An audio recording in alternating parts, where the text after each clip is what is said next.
Doctor ortho Ayurvedic oil and capsule. अब दर्द भी घुटने टेकेगा। सीएम धामी ने कहा, मानसून से पहले सभी तैयारियां पूरी करें अधिकारी। 15 नवंबर 2026 तक सभी सड़कें हो गड्ढा मुक्त। आपदा और स्वास्थ्य प्रबंधन पर विशेष फोकस। देहरादून में नीट पुनर्परीक्षा की तैयारियों पर जिलाधिकारियों के साथ की गई वीडियो कॉन्फ्रेंसिंग। निष्पक्ष, पारदर्शी और लीक प्रूफ परीक्षा पर निर्देश जारी। चंपावत में गोलजू देवता के दरबार में मोदी की दीर्घायु के लिए विशेष प्रार्थना। भाजपा कार्यकर्ताओं ने किया विशेष प्रार्थना कार्यक्रम, मांगी दुआ।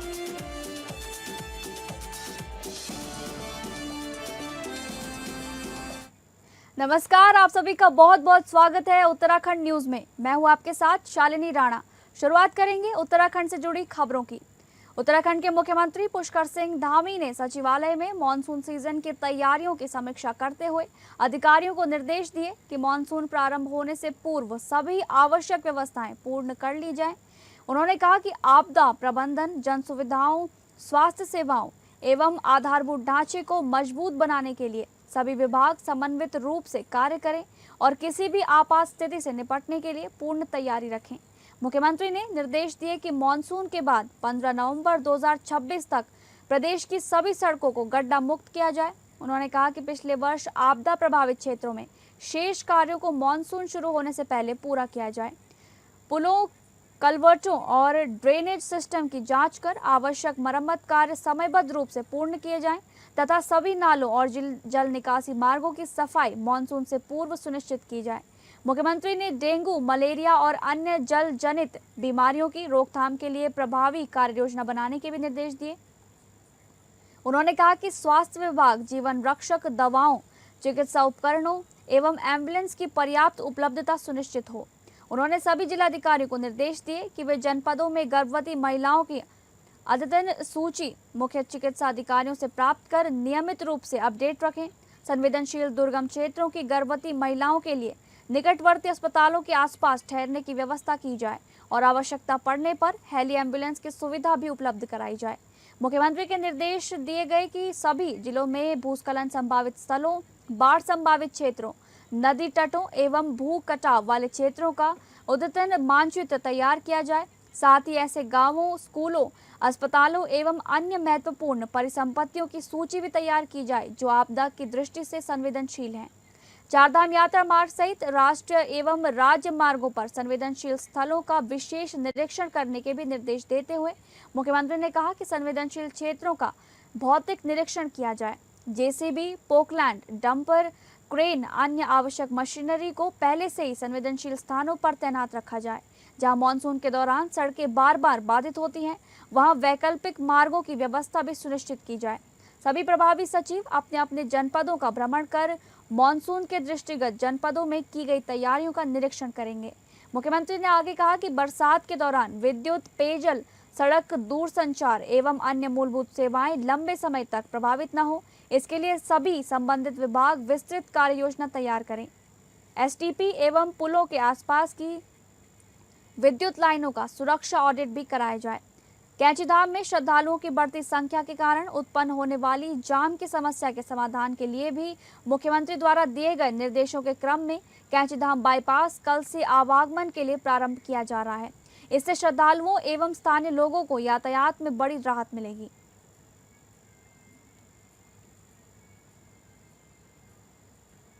अगली खबर का रुख करेंगे। मुख्य सचिव आनंद बर्धन ने सचिवालय में जिलाधिकारियों के साथ वीडियो कॉन्फ्रेंसिंग के माध्यम से बैठक ली। मुख्य सचिव ने 21 जून 2026 को आयोजित होने वाली नीट पुनर्परीक्षा की तैयारियों के संबंध में सभी आवश्यक कदम उठाए जाने के निर्देश दिए। मुख्य सचिव ने कहा कि नीट परीक्षा को निष्पक्ष, पारदर्शी और लीक प्रूफ आयोजित कराए जाने के लिए अत्यधिक सुरक्षा और निगरानी के लिए सभी आवश्यक तैयारियां समय पर पूर्ण कराए जाने के निर्देश दिए। उन्होंने परीक्षार्थियों के लिए परिवहन विभाग की बसों में निःशुल्क परिवहन सुविधा उपलब्ध कराए जाने के लिए शीघ्र शासनादेश जारी किए जाने के भी निर्देश दिए। उन्होंने सभी जिलाधिकारियों को बारिश की संभावना को देखते हुए सड़कें बंद होने पर बैकअप प्लान भी तैयार रखे जाने के निर्देश दिए। मुख्य सचिव ने 14 जून 2026 को उत्तराखंड अधीनस्थ सेवा चयन आयोग की स्नातक स्तरीय पुनर्परीक्षा के लिए भी सभी आवश्यक कदम उठाए जाने के निर्देश दिए हैं। उन्होंने जिलाधिकारियों को सभी आवश्यक जांचें, संदिग्ध का वेरिफिकेशन, परीक्षार्थियों की चेकिंग आदि के साथ ही संवेदनशील क्षेत्रों पर विशेष निगरानी व्यवस्था सुनिश्चित किए जाने के भी निर्देश दिए हैं। इसके साथ ही मुख्य सचिव ने 21 जून 2026 को अंतर्राष्ट्रीय योग दिवस के अवसर पर प्रदेश भर में आयोजित होने वाले कार्यक्रमों की रूपरेखा एवं आवश्यक तैयारियों के संबंध में संबंधित विभागों एवं जिलाधिकारियों को निर्देशित किया। उन्होंने कहा कि सभी जिलाधिकारी जनपद स्तर पर आयोजन स्थलों के लिए आवश्यक बुनियादी व्यवस्थाओं की उपलब्धता सुनिश्चित कराएंगे। साथ ही आयोजन स्थलों के पास वाहन पार्किंग की व्यवस्था भी आवश्यक रूप से उपलब्ध कराई जाए।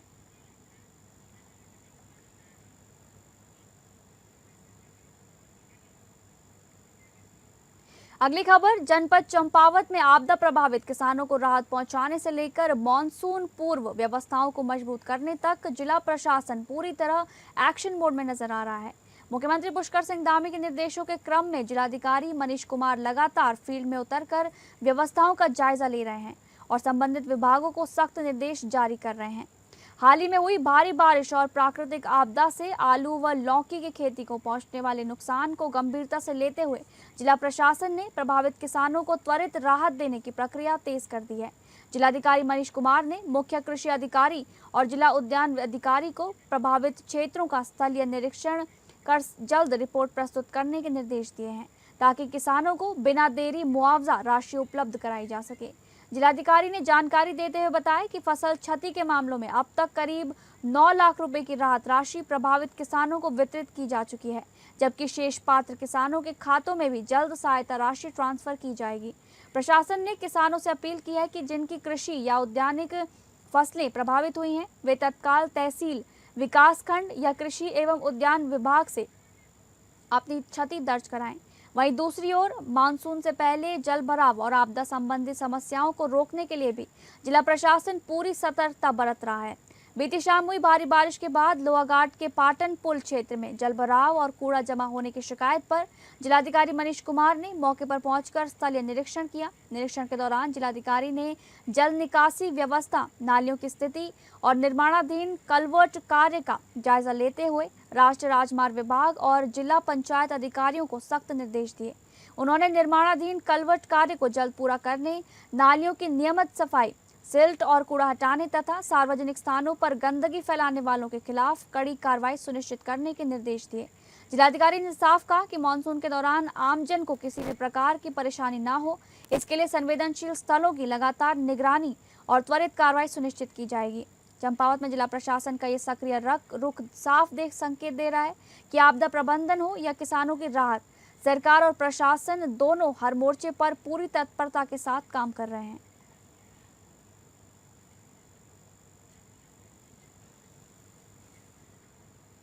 उत्तराखंड में महिला सशक्तिकरण को नई उड़ान देने की दिशा में एक बड़ा कदम तेजी से आगे बढ़ रहा है।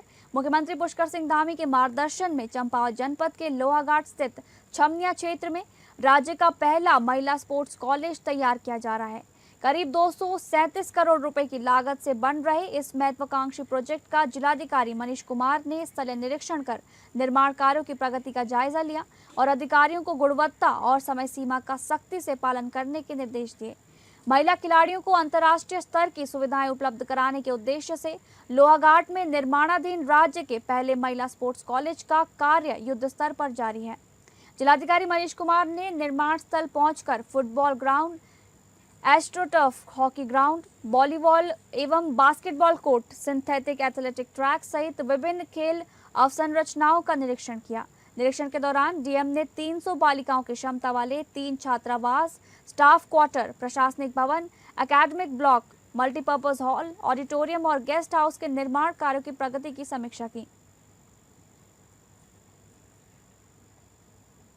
जिला स्पोर्ट्स ग्राउंड के रूप में इसका जो है निर्माण कार्य चल रहा है। आज उसके लिए भी मेरे द्वारा स्थलीय भ्रमण किया गया और उसमें निर्माण की प्रगति का जो प्रगति है उसको भी देखा गया।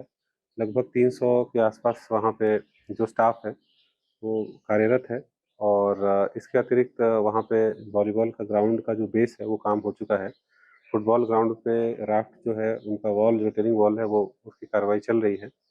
और जो इनकी बिल्डिंग्स हैं, हॉस्टल्स हो गया, ऑडिटोरियम हो गया, टाइप 2, टाइप 3 स्टाफ क्वार्टर्स हो गए, इस पर भी कार्रवाई लगातार जो है वो गतिमान है। इस पे संबंधित अधिशासी अभियंता जो हैं सीएनडीएस के, खेल निर्माण विभाग के, उनको मुझे दूरभाष के द्वारा अवगत किया गया और ये भी कहा गया कि वो स्वयं आकर के इसका पर्यवेक्षण कर लें। जो कॉन्ट्रैक्टर एजेंसी है वो भी उससे भी बात कर लें और इस पर जो जो गति है उसको गति देने का काम करें। इन सभी को जैसा आप विदित हैं, अक्टूबर माह से संचालन की भी कार्रवाई जो है वो की जानी है। माननीय मुख्यमंत्री जी के इसमें आगामी मानसून को लेकर चंपावत जिला प्रशासन पूरी तरह अलर्ट मोड में नजर आ रहा है। मुख्यमंत्री पुष्कर सिंह धामी के निर्देशों के अनुपालन में जिलाधिकारी मनीष कुमार ने जनपद में वर्षा काल के दौरान संभावित आपदाओं से निपटने और आमजन के सुरक्षा सुनिश्चित करने के लिए संबंधित विभागों को सख्त दिशा निर्देश जारी किए हैं। जिलाधिकारी ने स्पष्ट किया कि मानसून के आगमन से पूर्व सभी विभाग आपसी समन्वय स्थापित करते हुए चरणबद्ध कार्य योजना तैयार करें और सभी आवश्यक तैयारियों को तय समय सीमा के भीतर हर हाल में पूरा करें। जिलाधिकारी ने लोक निर्माण विभाग को जनपद की सड़कों को गड्ढा मुक्त करने के निर्देश दिए हैं। वहीं शहरी और ग्रामीण क्षेत्रों में नालों की साफ सफाई सुनिश्चित करने को कहा गया है।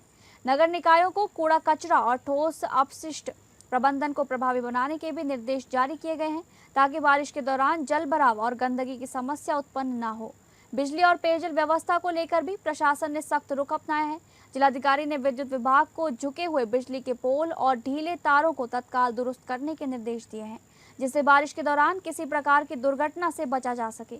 साथ ही बिजली बाधित होने की स्थिति में पेयजल आपूर्ति सुचारू रखने के लिए जनरेटर जैसी वैकल्पिक व्यवस्थाएं भी सुनिश्चित करने को कहा गया है।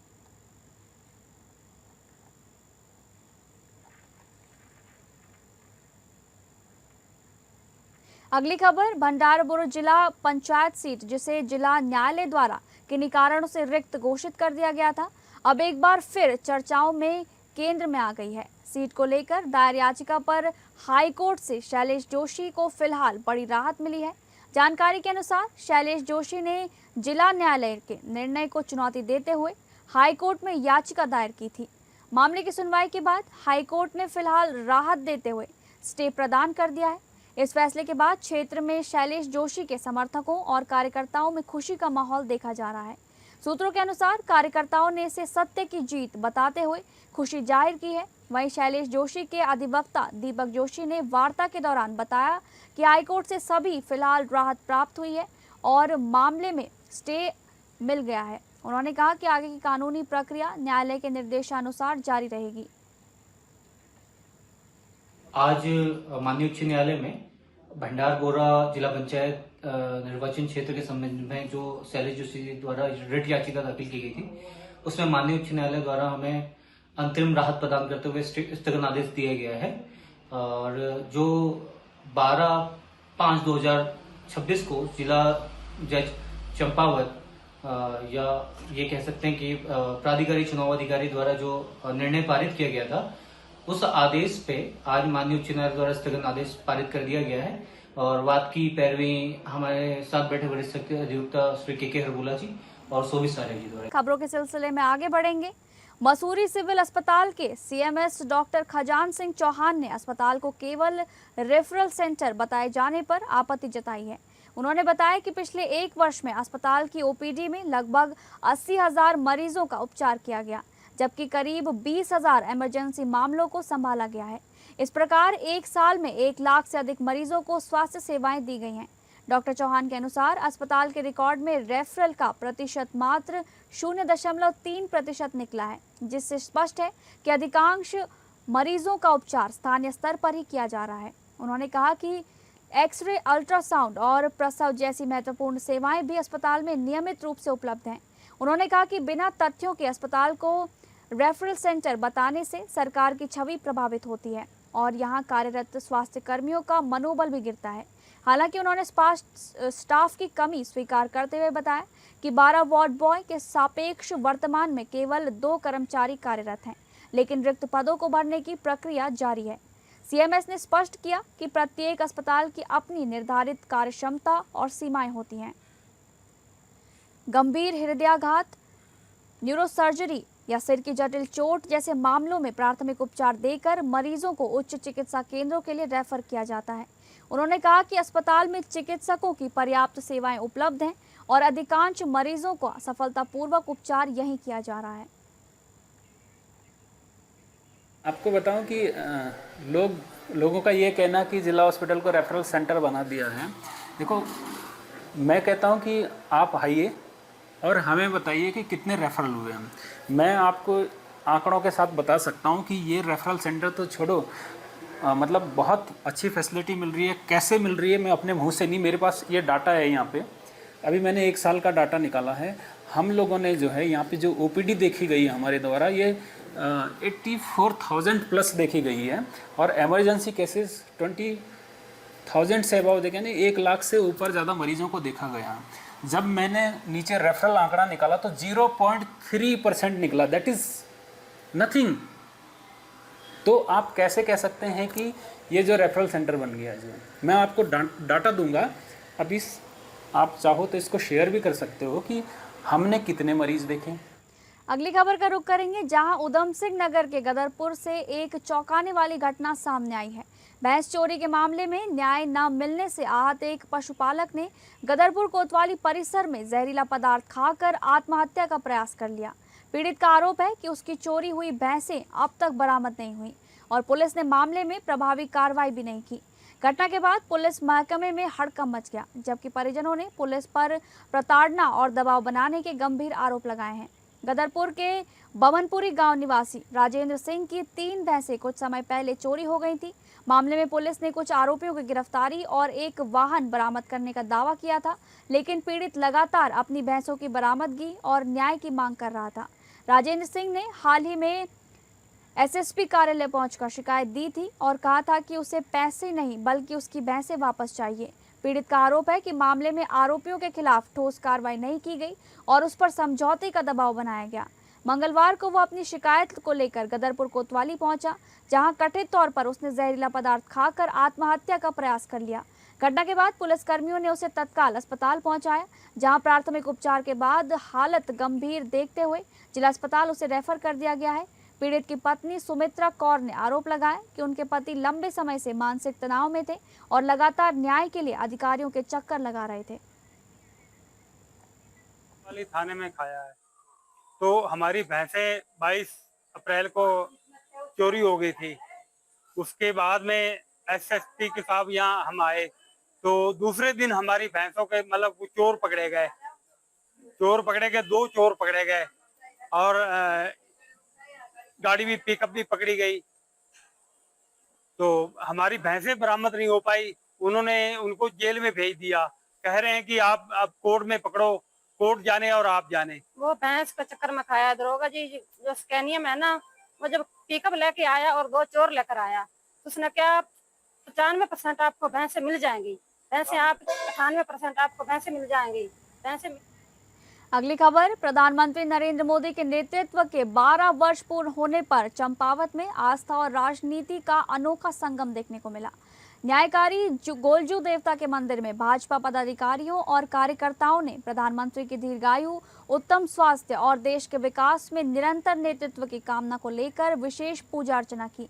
इसी संदेश के साथ चंपावत जनपद में भाजपा कार्यकर्ताओं ने प्रधानमंत्री नरेंद्र मोदी के सफल कार्यकाल को याद करते हुए न्यायकारी गोलजू देवता के मंदिर में पूजा अर्चना की। मंदिर परिसर में प्रधानमंत्री नरेंद्र मोदी की दीर्घायु, उत्तम स्वास्थ्य और राष्ट्रहित में निरंतर सफल नेतृत्व की कामना की।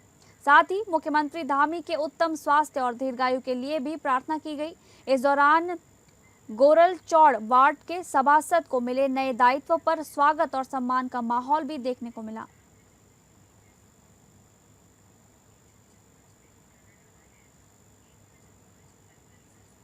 फिलहाल उत्तराखंड न्यूज में बस इतना ही। नमस्कार।